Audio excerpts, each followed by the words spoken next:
Ya, masih bersama kami pemirsa, kita lanjutkan lagi ya diskusi kita tadi, lanjutan soal pidato nih Donald Trump yang sudah percaya diri sekali ini akan menang sebetulnya. Kita coba tanyakan ada Ke Pak Makarim ya. Pak Makarim. Kalau tadi ke Bang Sandi, sekarang saya mau ke Pak Makarim. Pak Makarim, kata Bang Sandi ini banyak sekali input-input positif yang nanti akan output positif maksud kami akan diterima oleh Indonesia khususnya dari ekonomi ya. Ekonomi. Nah, tapi kalau pengamatan Pak Makarim sendiri bagaimana? Sebanyak itukah nanti hal-hal baik yang akan kita dapat kalau misalnya Trump menjabat atau seperti apa? Benar ya, apa yang dikatakan oleh Pak Sandi, karena kita kan barusan dapat perpanjangan mengenai GSP ya, General Scheme Preference itu merupakan jalan utama untuk peningkatan ekspor perdagangan dari Indonesia ke Amerika Serikat ya. Jadi itu suatu langkah yang pasti berarti kita bisa mempersiapkan diri agar sistem produksi di tanah air itu ditingkatkan efisiensi maupun efektivitasnya sehingga kita mempunyai daya saing yang tinggi ke sana. Kedua, ya kalau kita perhatikan bahwa Donald Trump itu menaruh perhatian pada Indo-Pasifik. Ya, jadi kerjasama di bidang Indo-Pasifik dengan harapan kalau Indo-Pasifik kerjasamanya ketat, ya bagus, ekonominya juga bagus, maka pengaruh Cina di wilayah itu nanti akan berkurang. Ya, jadi oleh karena itu mereka mengharapkan wilayah itu menjadi wilayah yang dinamis. Nah, Indonesia sudah memiliki konsep mengenai ASEAN Outlook on Indo-Pasifik, ya, dan kita sudah meyakinkan negara ASEAN untuk bisa sepakat dengan hal itu. Ya, ini sekarang platform dari ASEAN. Nah, jadi mudah-mudahan kerjasama dan tidak hanya menggunakan kesepakatan Quad. Jadi Amerika Serikat dalam rangka menghadapi Cina itu kan mendirikan Quad yang terdiri dari Amerika Serikat, Jepang, India, dan Australia. Ya, tetapi juga negara-negara ASEAN ini kerjasama juga harus bisa dimanfaatkan sehingga kita bisa banyak menarik manfaat dari kerjasama itu. Oke, Pak Makarim kalau mau mereview sedikit, dulu Pak Makarim sebagai mantan Dubes RI untuk PBB ya. Ini di mata Pak Makarim sendiri untuk Amerika Serikat sendiri seperti apa nih Pak Makarim? Perubahan posisinya mungkinnya dulu dan juga sekarang di PBB begitu ya?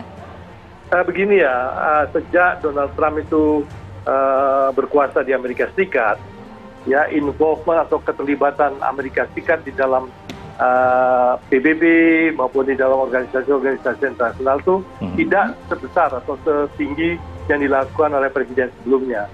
Jadi ini berarti bahwa Donald Trump itu lebih banyak menaruh perhatian pada hubungan-hubungan bilateral daripada hubungan-hubungan multilateral. Ya.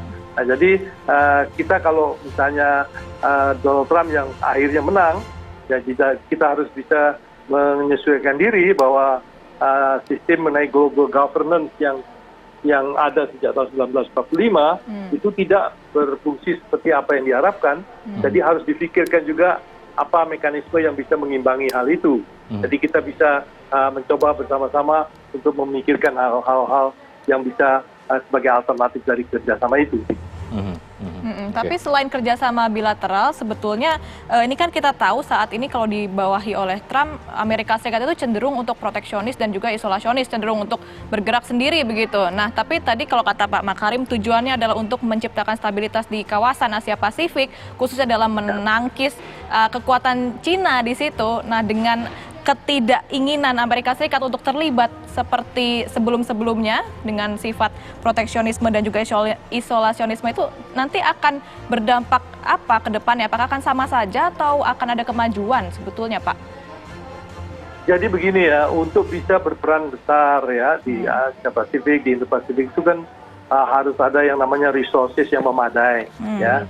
Nah, pada waktu Donald Trump memimpin Amerika Serikat pada awalnya, resources yang ada tidak seperti resources yang ada 10 tahun sebelumnya atau 20 tahun sebelumnya. Jadi resources yang ada itu terbatas. Jadi dia harus meningkatkan kondisi ekonomi Amerika Serikat kembali. Dia harus meningkatkan kemampuan ekonomi, kemampuan industrinya, kemampuan lapangan kerjanya sehingga resources nasionalnya itu lebih kuat. Nah, dengan resources nasionalnya itu lebih kuat, dia bisa berupaya dengan mengembangkan Indo-Pasifik lebih baik, tidak menarik pasukan dari Eropa seperti yang diomongkan dengan NATO ya. Jadi dia ini karena ingin memperbesar kekuatan nasionalnya itu kadang-kadang dia mengecewakan teman-temannya karena misalnya aliansinya ya. Iya. Lupa teman gitu istilahnya ya. Teman yang biasa dijagain oleh beberapa puluh ribu pasukan Amerika ditinggalkan, ya toh. Jadi ini buat beberapa negara itu merupakan suatu hal yang baru. Jadi oleh karena itu memang ini akan terjadi, tetapi itu selama di keadaan kondisi resourcesnya itu belum pulih seperti sebelumnya. Kalau sudah pulih kembali, saya berkeyakinan bahwa untuk berpengaruh besar di dalam hubungan dengan negara-negara lain, dia memang harus memiliki daya resources yang besar. Bang Sandi, kalau ini nanti kan sekarang masa pandemi, semua negara semua terdampak semuanya, termasuk juga Indonesia dan juga Amerika Serikat. Prediksinya ketika nanti Donald Trump jadi dan kembali menjabat sebagai presiden yang kedua kalinya, apakah nanti akan bisa cepat memulihkan ekonomi setelah global COVID ya, setelah COVID-19 ini?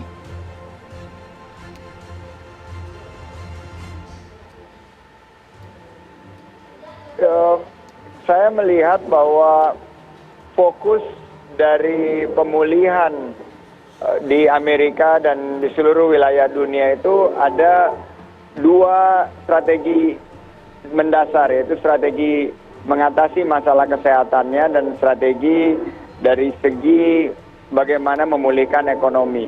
Nah, yang menarik bahwa akhirnya lapangan kerja yang akan diciptakan seluas-luasnya dan sebesar-besarnya. Saya melihat strategi Donald Trump dan Joe Biden sebetulnya sama-sama mengedepankan isu penciptaan lapangan kerja.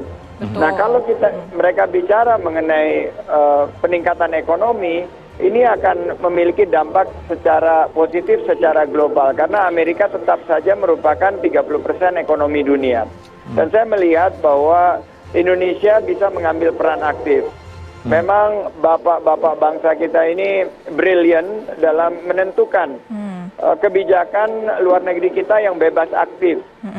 Kebijakan luar negeri kita yang fokus untuk bagaimana kepentingan dalam negeri kita, rakyat kita mendapatkan keuntungan.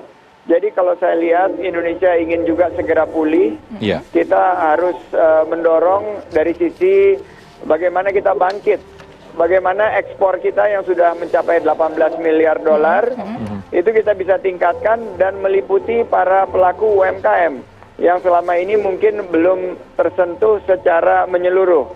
Bagaimana kita beri bantuan pemberdayaan kepada UMKM sehingga mereka bisa menembus pasar ekspor termasuk Amerika Serikat. Dan mungkin sedikit terbantu dari GSP itu sebetulnya ya Bang Sandi ya? Bisa sedikit terbantu dari itu ya? Ya, kebetulan saya sekarang ada di UMKM produsen madu, di mana ingin sekali madu-madu ini dibawa untuk menjadi salah satu komoditas ekspor. Nah, madu-madu ini sebetulnya kalau kita bisa, ini ya saya kasih lihat ya, madu ini luar biasa. Karena punya kemampuan untuk meningkatkan imunitas. Indonesia punya banyak madu-madu, baik madu-madu hutan maupun madu yang sudah diproduksi. Kalau kita bisa melihat pasar Amerika sebagai salah satu potensi, ini luar biasa lapangan kerja dan peluang untuk UMKM ini bisa diciptakan. Iya. Oke. Berarti kalau tadi saya lihat Bang Sandi udah sampai nunjukin madu-madunya nih, bener-bener jatuh cinta sekali sepertinya sama salah Trump satu ini. Juga yang optimis juga ya untuk kemenangan Trump itu sendiri ya. Nah itu tadi kalau Bang Sandi kan mungkin lebih fokus ke peningkatan dan juga pemulihan ekonomi dari Trump. Pak Makarim sendiri, kalau Pak Makarim pilih siapa Pak? Saya itu menghargai bangsa Amerika. Jadi yang dipilih oleh bangsa Amerika itu adalah pilihan saya. Pilihan, berarti harus tunggu nanti dulu dong gitu ya? Iya, betul. Oke, terima kasih gimana, banyak. Bang Sandi? Saya mesti menggarisbawahi ya. Karena ini kan awal. Indonesia itu posisinya harus menjadi sahabat, mitra bagi siapapun yang rakyat Amerika pilih. Kita jangan ikut terombang-ambing dengan dinamika politik di Amerika. Kita fokus bagaimana nanti siapa yang terpilih kita menjadi sahabatnya dan kita kembangkan kemitraan kita ke depan untuk membantu memulihkan kita dan membangkitkan ekonomi Indonesia dan sendi-sendi kehidupan berbangsa. Banyak yang perlu lapangan kerja, mari kita buka lapangan kerja seluas-luasnya. Baik, kalau untuk alokasi kerjasama Indonesia di bawah Trump sejauh ini, menurut pandangan dari Pak Makarim sendiri seperti apa, Pak? Sekarang sepanjang pengetahuan saya jalan dengan baik, ya. Baik. Malahan dengan perpanjangan GSP ini secara hukum diberikan kepastian bahwa barang-barang Indonesia itu mendapat treatment yang baik di pelabuhan maupun di pasar-pasarnya di Amerika Serikat, ya. Padahal negara-negara lain itu sangat sulit untuk memperoleh kesempatan seperti itu, ya. Kalau toh perpanjangan GSP itu terjadi, biasanya dengan perubahan-perubahan atau modifikasi beberapa yang dirubah gitu, ya. Nah, kita itu persis seperti apa adanya diperpanjang gitu. Jadi ini merupakan suatu kesempatan yang baik buat kita. Baik. Oke, terima kasih Pak banyak. Makarim Ini Wibisana, artinya terima kasih atas waktunya. sama-sama siapapun yang terpilih nanti, ya Indonesia harus siap untuk menjalin hubungan baik Betul dengan sekali. Amerika Serikat. Bang Sandi, terima kasih. Pak Makarim, terima kasih atas waktunya. Selamat sore. Waalaikumsalam. Waalaikumsalam warahmatullahi wabarakatuh. Pemirsa, tadi kita mungkin sudah melihat seperti apa perjalanan dan juga pergerakan electoral vote. Terus tadi juga kita sudah mendengarkan masukan-masukannya. Kira-kira kita bakal dapat apa sih kalau Donald Trump terpilih betulan nih? Karena tadi kan sudah pidato kan? Tadi selama ini hubungan dengan Indonesia cukup baik, Cukup menurut Pak baik, Makarim, ya. betul. Nanti kita lihat lagi karena masih banyak sekali narsum yang akan kita ajak diskusi, ya. Sambil nanti kita dengan terus topik yang memantau lain. bagaimana perolehan sementara dari kedua kandidat ini. Masih pengen Biden maju ya? Sejauh ini Oke. masih unggul Biden, ya. Iya, oke deh kalau gitu nanti kita saksikan lagi usai jeda. Pemirsa, tetaplah bersama kami di kabar khusus spesial pemilihan Presiden Amerika Serikat.